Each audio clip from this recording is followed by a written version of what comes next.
श्री राम जय जय राम, श्री राम जय जय राम। ओम श्री गणेशाय नमः, ओम श्री गुरुवे नमः, ओम श्री सीतारामचंद्राभ्याम नमः, उमा महेश्वराभ्याम नमः, ओम श्री एकादशमुखी दक्षिणेश्वर धाम दरगाह श्रीमते नमः। शांताकारं भुजगशयनं पद्मनाभं सुरेशं विश्वाधारं गगनसदृशं मेघवर्णं शुभांगं लक्ष्मीकान्तं कमलनयनं योगिभिर्ध्यानगम्यं वन्दे विष्णुं भवभयहरं सर्वलोकैकनाथं। यं ब्रह्मा वरुणेन्द्ररुद्रमरुतः स्तुवन्तु दिव्यैस्तवैः वेदैः साङ्गपदक्रमोपनिषदैर्गायन्ति यं सामगा यानावस्थितद्गतेन मनसा पश्यन्ति यं योगिनो यस्यान्तं न विदुषुरासुरगणा देवाय तस्मै नमः। नीलाम्बुजश्यामलकोमलाङ्गं सीतासमारोपितवामभागं पाणौ महासायकचारुचापं नमामि रामं रघुवंशनाथं।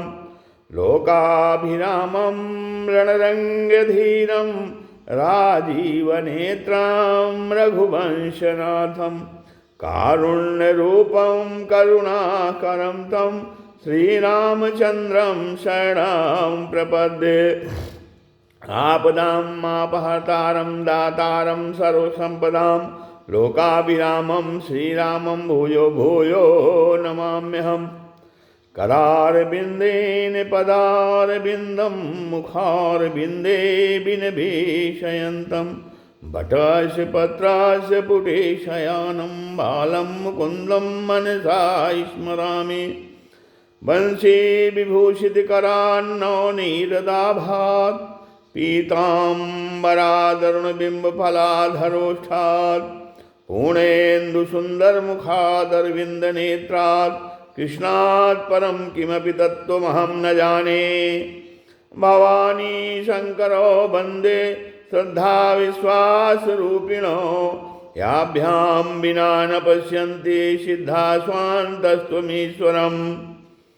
मनोजवं मारुततुल्यवेगं जितेन्द्रियं बुद्धिमतां वरिष्ठं वातात्मजं वानरयूथमुख्यं श्रीरामदूतं शरणं प्रपद्ये। मूकं करोति वाचालं पङ्गुं लङ्घयते गिरिं यत्कृपातमहं वन्दे परमानन्दमाधवम्। गुरुर्ब्रह्मा गुरुर्विष्णु गुरुर्देवो महेश्वरः गुरुसाक्षात् परब्रह्म तस्मै श्रीगुरुवे नमः। अज्ञानान्धकारस्य ज्ञानाञ्जनशलाकया चक्षुरुन्मीलितं येन तस्मै श्रीगुरुवे नमः। श्री राम जय राम, श्री राम जय जय राम। सत्संग क्रम में आज श्रीमद् भगवद गीता के अध्याय 13 के 15वें श्लोक से आगे व्याख्यान कथन श्रवण किया जा रहा है, जिसमें भगवान कहते हैं बहिरन्तश्च भूतानां अचरं चरमेव चा सूक्ष्मत्वात् तद्विज्ञेयं दूरस्थं चान्तिके च तत्। कहते हैं वे परमात्मा जो है संपूर्ण प्राणियों के बाहर भीतर परिपूर्ण है। परमात्मा जो है संपूर्ण प्राणियों के बाहर भीतर परिपूर्ण है और चराचर प्राणियों के रूप में भी वे ही हैं। एवं जो है दूर से दूर तथा नजदीक से नजदीक भी वे ही हैं। वे जो है अत्यंत सूक्ष्म होने से जानने का विषय नहीं है। तो बहिरन्तस्य भूतानां अचरं चरमेव चा, जैसे बर्फ के बने हुए घड़ों को समुद्र में डाल दिया जाए तो उन घड़ों के बाहर भी जल है, भीतर भी जल है। बर्फ से और वे खुद भी बर्फ के बने होने से जल ही हैं। ऐसे ही संपूर्ण चराचर प्राणियों के बाहर भी परमात्मा है और भीतर भी परमात्मा है। और वे खुद भी परमात्मा स्वरूप ही हैं। तात्पर्य यह हुआ कि जैसे घड़ों में जल के सिवाय दूसरा कुछ नहीं है, अर्थात सब कुछ जल ही जल है, ऐसे ही संसार में परमात्मा के सिवाय दूसरा कोई तत्व नहीं है, अर्थात सब कुछ परमात्मा ही परमात्मा है। इसी बात को भगवान ने महात्माओं के दृष्टि से वासुदेवा सर्वम और अपने दृष्टि से सत सच्चाहम कहा है। दूरस्थम चांदिके चतत, मतलब किसी वस्तु का दूर और नजदीक होना, ये तीन दृष्टियों से कहा जाता है, देशकृत, कालकृत और वस्तुकृत।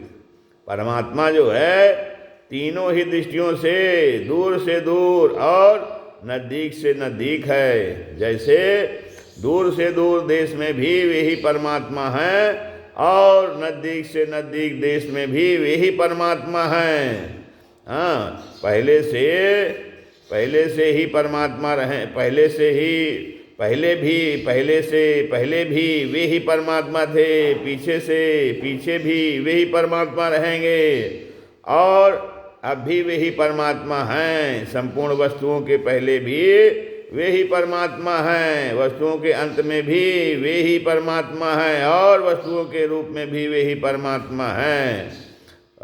तो कहते हैं कि हर जगह परमात्मा, मतलब पृथ्वी से दूर जल है और जल से दूर तेज है, तेज से दूर वायु है, वायु से दूर आकाश है और आकाश से दूर जो है महत्तत्व है, महत्तत्व से दूर प्रकृति है और प्रकृति से दूर परमात्मा है। इस तरह दूर से दूर परमात्मा है, दूर से दूर होते हुए भी वे परमात्मा व्यापक रूप से सब में है, क्योंकि परमात्मा सबके कारण है और कारण सब कार्यों में रहता है। प्रकृति से नजदीक स्थूल शरीर है, प्रकृति से नजदीक स्थूल शरीर है पंचभूत से बना हुआ, और फिर स्थूल शरीर से नजदीक क्या है, सूक्ष्म शरीर है। फिर सूक्ष्म शरीर से नजदीक क्या है, सूक्ष्म शरीर से नजदीक कारण शरीर है, और फिर कारण शरीर से नजदीक अहम है और अहम से नजदीक परमात्मा है। इस तरह नजदीक से नजदीक परमात्मा है। परमात्मा जितने नजदीक हैं उतना नजदीक दूसरा कोई भी नहीं है। अब इसलिए जो उत्पत्ति और विनाशशील पदार्थों के संग्रह और सुख भोग की इच्छा करने के लिए परमात्मा हैं। उत्पत्ति विनाशशील पदार्थों के संग्रह और सुख भोग की इच्छा करने के लिए परमात्मा, मतलब तत्वतः समीप होने पर भी दूर हैं, परंतु जो केवल परमात्मा के ही सम्मुख हैं उसके लिए परमात्मा नजदीक हैं। अब इसलिए जो है साधक को सांसारिक भोग और संग्रह की इच्छा का त्याग करना चाहिए। साधक को सांसारिक भोग और संग्रह की इच्छा का त्याग करना चाहिए और त्याग करके केवल परमात्मा प्राप्ति की अभिलाषा जागृत रख करनी चाहिए। परमात्मा प्राप्ति की उत्कट अभिलाषा होते ही परमात्मा की प्राप्ति हो जाती है, अर्थात परमात्मा से नित्य योग अनुभव हो जाता है। सूक्ष्मता तत् विज्ञेयम, वे परमात्मा अत्यंत सूक्ष्म होने से इंद्रियों और अंतःकरण का विषय नहीं हैं, अविज्ञेय हैं, अर्थात वे परमात्मा इनकी पकड़ में नहीं आते। अब प्रश्न उठता है कि जानने में नहीं आते तो फिर उनका अभाव होगा, उनका अभाव नहीं है। जैसे परमाणु रूप जल सूक्ष्म होने से नेत्रों से नहीं दिखता, पर न दिखने पर भी उसका अभाव नहीं है। वह जल परमाणु रूप से आकाश में रहता है और स्थूल होने पर बूंदें, ओले आदि के रूप में दिखने लग जाता है। ऐसे ही परमात्मा अत्यंत सूक्ष्म होने से इंद्रियां, मन, बुद्धि आदि के द्वारा जो है जानने में नहीं आते, क्योंकि वे इनसे परे हैं, अतीत हैं। अब जीवों के अज्ञान के कारण ही वे परमात्मा जानने में नहीं आते। जैसे कहीं पर श्रीमद् भगवद गीता सब लिखा हुआ है, जो पढ़ा लिखा नहीं है उसको तो केवल लकीरें ही दिखती हैं, और जो पढ़ा लिखा है उसको श्रीमद् भगवद गीता दिखती है। संस्कृत पढ़े हुए को यह शब्द किस धातु से बना हुआ है, इसका क्या अर्थ है, यह दिखने लग जाता है। अब गीता का मनन करने वाले को गीता के गहरे भाव दिखने लग जाते हैं। ऐसे ही जिन मनुष्यों को परमात्म तत्व पर ज्ञान नहीं है, जिन मनुष्यों को परमात्म तत्व का ज्ञान नहीं है, उनको परमात्मा नहीं दिखते, उनके जानने में नहीं आते। परंतु जिनको परमात्म तत्व का ज्ञान हो गया है, उनको तो सब कुछ परमात्मा ही परमात्मा दिखते हैं। अब उस परमात्म तत्व को ज्ञेय भी कहा गया है और अविज्ञेय भी कहा गया है। ज्ञेय कहा गया है और अविज्ञेय भी कहा गया है। इसका तात्पर्य यह है कि वह स्वयं के द्वारा जाना जा सकता है, इसलिए वह ज्ञेय है, और वह इंद्रियां मन बुद्धि के द्वारा नहीं जाना जा सकता, इसलिए वह अविज्ञेय है। सर्वत्व परिपूर्ण परमात्मा को जानने के लिए यह आवश्यक है कि साधक जो है परमात्मा को सर्वत्व परिपूर्ण मान ले।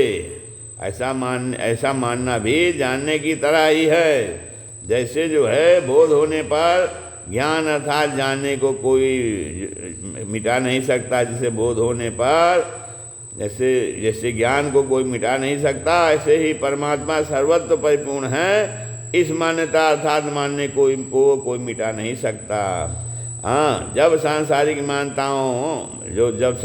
मान्यताओं मैं ब्राह्मण हूँ, मैं साधु हूँ आदि को जो कि वास्तविक है कोई मिटा नहीं सकता, तब परमात्मिक मान्यताओं को जो कि वास्तविक है कौन मिटा सकता है। तात्पर्य है कि दृढ़तापूर्वक मानना भी एक साधन है। जानने की तरह मानने को की भी बहुत गरिमा है। परमात्मा सर्वत्र परिपूर्ण है, ऐसा जो है दृढ़तापूर्वक मान लेने पर यह मान्यता रूप से नहीं रहेगी। प्रत्युत जो है इंद्रियां मन बुद्धि से परे जो अत्यंत सूक्ष्म परमात्मा है उसका अनुभव हो जाएगा। अविभक्तम च भूतेषु विभक्तिमुचा स्थितम भूत भर्ति च तज्ज्ञेयम प्रशस्निम प्रविष्णु चा। कहते हैं वे परमात्मा जो है स्वयं विभाग रहित होते हुए भी संपूर्ण प्राणियों में विभक्त की तरह स्थित हैं। अविभक्तेषु भूतेषु विभक्तिमुचा स्थितम, और न जानने योग परमात्मा ही संपूर्ण प्राणियों को उत्पन्न करने वाले, उनका भरण पोषण करने वाले और संहार करने वाले हैं। अब अविभक्तम च भूतेषु विभक्तिमुचा स्थितम, इस त्रिलोकी में देखने सुनने और समझने में जितने भी स्थावर जंगम प्राणी आते हैं, उन सब में परमात्मा स्वयं विभाग रहित होते हुए भी विभक्त की तरह प्रतीत होते हैं। विभाग केवल प्रतीति है। तब जिस प्रकार आकाश घट मठ आदि के उपाधि से घटाकाश मठाकाश आदि के रूप में अलग अलग दिखते हुए भी तत्व से एक ही है, उसी प्रकार परमात्मा भिन्न भिन्न प्राणियों के शरीरों की उपाधि से अलग अलग दिखते हुए भी तत्व से एक ही है। अब